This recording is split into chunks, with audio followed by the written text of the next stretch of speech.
ચોમાસાનો સમય હતો અને મુશળધાર વરસાદ પડી રહ્યો હતો।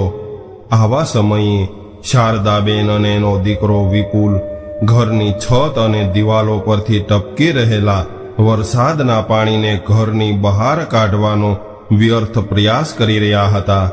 તેઓ જાણતા હતા કે બીજો કોઈ ઉપાય નથી અને જો હવે વરસાદ બંધ નહીં થાય તો કદાચ અમારું કાચું પાકું મકાન છે એ પણ પડી જશે। આવી હાલતમાં રહેતા હોવા છતાં પણ તેઓની અંદર આત્મબળ છલોછલ ભરેલું હતું। મિત્રો, વાત જાણે એમ હતી કે શારદાબેનના પતિ માધવભાઈ નાનું મોટું કામ કરીને ઘરનું ગુજરાન ચલાવતા હતા, પરંતુ હજુ તો વિપુલનો જન્મ થયો એને 4 વર્ષ થયા હતા ત્યાં તો માધવભાઈને હૃદય રોગનો હુમલો આવ્યો અને ટૂંકી સારવાર બાદ એ આ દુનિયા છોડીને જતા રહ્યા। હવે સમય એવો આવી ગયો કે શારદાબેનને ખુદ મહેનત મજૂરી કરીને વિપુલને ભણાવવાનો અને ઘરનું ગુજરાન ચલાવવાનો સમય આવ્યો હતો અને વિપુલને પણ એવી ઈચ્છા હતી કે મારે ભણવું છે। કદાચ ભણવા માટે ગમે એટલી મહેનત કરવી પડે તો મહેનત કરવા માટે પણ હું તૈયાર છું। અને શારદાબેન પણ ઈશ્વર પાસે એટલું જ માંગતા હતા કે મારા દીકરા વિપુલને સારું ભણતર મળે। વિપુલ પણ ઘરની અને શારદાબેનની પરિસ્થિતિને સારી રીતે સમજી ગયો હતો અને મિત્રો, જે ઘરમાં વરસાદથી ટપકતી છત અને દિવાલો હોય એવા ઘરમાં 2 સમયનું ભોજન અને સારા કપડાં તો ક્યાંથી હોય, પરંતુ જેનું મનોબળ દ્રઢ હોય એને કોણ રોકી શકે। હવે વિપુલ સવારે 2 કલાક ચાની હોટલમાં કપ રકાબી ધોવાનું કામ કરવા લાગ્યો હતો। ભર બપોરે ઉઘાડા પગે ધોમ ધકતો તાપ હોય કે કડકડતી ઠંડી હોય, વિપુલ એના ઘરેથી 2 કિલોમીટર દૂર સ્કૂલમાં ભણવા જતો। એ સમયે એની પાસે ન તો કોઈ સારા પુસ્તક હતા કે ન કોઈ અન્ય સુવિધા હતી, પરંતુ સરકાર તરફથી પુસ્તકો મળતા હતા અને જે નાની મોટી પેન પેન્સિલ હોય એનાથી એ ભણતો હતો। ભલે અત્યારે એની પાસે કંઈ નહોતું, પરંતુ એને એવી લગન હતી કે મારે એક વખત ઉચ્ચ અભ્યાસ કરીને સારી નોકરી મેળવવી છે અને આ લગનને વળગી રહેવામાં ગમે એવી તકલીફ આવતી છતાં પણ વિપુલ રાત્રે અંધારામાં અથવા તો ફાનસના અજવાળે અથવા તો ગામડાની શેરીની પીળી બત્તીની રોશનીના સહારે અભ્યાસ કરતો। શારદાબેન ઘરનું કામ કરીને મોટા લોકોના બંગલાઓમાં કચરા પોતાનું કામ કરવા લાગ્યા હતા। મોંઘવારી એટલી બધી વધી ગઈ હતી કે 2 માણસને 2 ટંકના શાક રોટલાના પણ ફાંફા પડી જતા અને આવું થતું ત્યારે તેઓ છાશ પીને ઊંઘી જતા।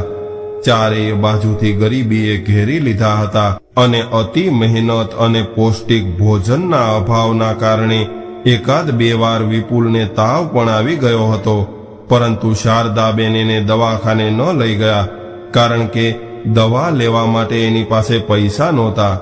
ત્યારે શારદાબેન ઘરગથ્થુ ઉપાય કરીને દેશી દવાઓ પીવડાવી દેતા અને વિપુલ સાજો થઈ જતો। હવે રોજ સવારમાં 5 વાગ્યે ઉઠીને માં દીકરો કામે લાગી જતા અને રાત્રે 11 વાગ્યે 2-3 ફાટેલા ગોદડામાં તેઓ રાત પસાર કરી લેતા। આવી રીતે સમયનું વહેણ વહેતું ગયું અને વિપુલે 12મું પાસ કરી લીધું અને હવે એ અમદાવાદમાં અભ્યાસ કરવા માટે પહોંચી ગયો। શારદાબેન જે બંગલામાં કામ કરતા હતા એ લોકોએ થોડી મદદ કરી અને શારદાબેન પાસે એના પતિ જીવતા હતા એ સમયના અમુક દાગીના હતા એ વેચીને વિપુલને શહેરમાં ભણવા મોકલ્યો। હવે વિપુલે પણ એક મધ્યમ કોલેજમાં ભણીને ઉચ્ચ ડિગ્રી હાંસલ કરી હતી। વિપુલ આમ તો પહેલાથી જ મહેનતુ હતો અને કોલેજમાં પણ સારા ગુણાંક મેળવ્યા હતા, પરંતુ નોકરી માટે જ્યારે કોઈ ઓફિસમાં જતો ત્યારે એ લોકો એના અનુભવ વિશે પૂછતા હતા અને એ અનુભવ વિપુલ પાસે હતો નહીં। છતાં પણ એ હતાશ ન થયો અને એક કંપનીમાં સાવ મામૂલી પગારથી એણે નામું લખવાનું કામ ચાલુ કર્યું। વિપુલની કામ પ્રત્યેની લગન અને એનું કામ જોઈને એ કંપનીના શેઠે એને ઉચ્ચ પદવી પર સારા પગારથી નોકરી આપી પરંતુ વિપુલને તો હજુ પણ ખૂબ આગળ વધવું હતું, એટલે એ રાત્રિના સમયે આગળના અભ્યાસ માટે પુસ્તકોની વ્યવસ્થા કરીને ભણતો હતો. જ્યારે કંપનીના માલિકને ખબર પડી ત્યારે વિપુલને તેઓએ ભણવા માટે પૈસા આપ્યા, એટલે વિપુલે પૈસા લેવાની ચોખ્ખી ના પાડી દીધી અને એવું કહ્યું કે સાહેબ, તમારો ખૂબ ખૂબ આભાર, પરંતુ હું મારી મહેનતથી આગળ વધવા માંગુ છું. વિપુલની ખુદદારી પર કંપનીના શેઠ પણ નતમસ્તક બનીને એને જોતા રહી ગયા. વિપુલ પોતાની મહેનતથી એની હથેળીમાં રહેલી નસીબની રેખાઓને મોટી કરવા માંગતો હતો. બીકોમનો અભ્યાસ કર્યો અને એણે નામું લખવાની નોકરી મેળવી અને અથાગ પ્રયત્નો કરીને એણે ચાર્ટર્ડ એકાઉન્ટન્ટની ડિગ્રી હાંસલ કરી.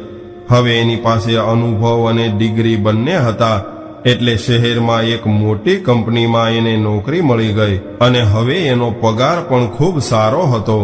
2-3 વર્ષની નોકરીના અનુભવ અને બચતથી એણે પોતાની ખુદની ઓફિસ ખોલી અને હવે કામ વધવા લાગ્યું. કામ વધ્યું એમ એની આવક પણ વધવા લાગી, એટલે એણે 4 માણસોને પોતાના કામમાં સહયોગ માટે પગારથી રાખી લીધા. એક દિવસ એ શહેરના કલેક્ટર સાહેબ એની ઓફિસમાં આવ્યા અને આ કલેક્ટર સાહેબે ઘણી જગ્યાએથી વિપુલ વિશે ઘણું બધું સાંભળ્યું હતું, એટલે જ તો એ વિપુલની મુલાકાત કરવા આવ્યા હતા. વિપુલે કલેક્ટર સાહેબને જોઈને મીઠો આવકારો આપ્યો અને પૂછવા લાગ્યો કે સાહેબ, હું આપની શું સેવા કરી શકું છું? જો કે કલેક્ટર સાહેબ પણ દેશના પ્રધાનમંત્રીના કહેવાથી વિપુલની મુલાકાતે આવ્યા હતા, એટલે તેઓએ વિપુલને એવું કહ્યું કે મારે તમારી સાથે થોડી અંગત વાત કરવી છે. ત્યારબાદ વિપુલ અને કલેક્ટર સાહેબ એની ઓફિસમાં બેઠા અને વિપુલે એના ભૂતકાળની અને એના માતા પિતાના સંઘર્ષની અને પોતાના ધ્યેયની બધી વાતો કરી. એટલે કલેક્ટર સાહેબે વિપુલની બધી જ વાતોની નોંધ લીધી અને એ વિપુલને મળીને ઓફિસમાંથી નીકળી ગયા. આ વાતને લગભગ 6 મહિના થયા હશે અને વિપુલને દિલ્હીથી ફોન આવ્યો અને એમાં એવું જણાવવામાં આવ્યું હતું કે 1 મહિના પછી તમારું સન્માન થશે અને અન્ય વિગતો તમને ઓફિસમાં પત્ર દ્વારા મળી જશે. આવું સાંભળીને વિપુલની ખુશીનો કોઈ પાર ન રહ્યો. એ ખૂબ ખુશ થઈ ગયો અને તરત જ એ પોતાના ગામડે ગયો અને એની માતા શારદાબેનને ગાડીમાં બેસાડીને લઈ આવ્યો. હવે તો વિપુલે શહેરમાં પોતાનું ખુદનું ઘર પણ ખરીદી લીધું હતું અને એ ઘરમાં માતા શારદાબેન પહેલી વાર આવ્યા હતા.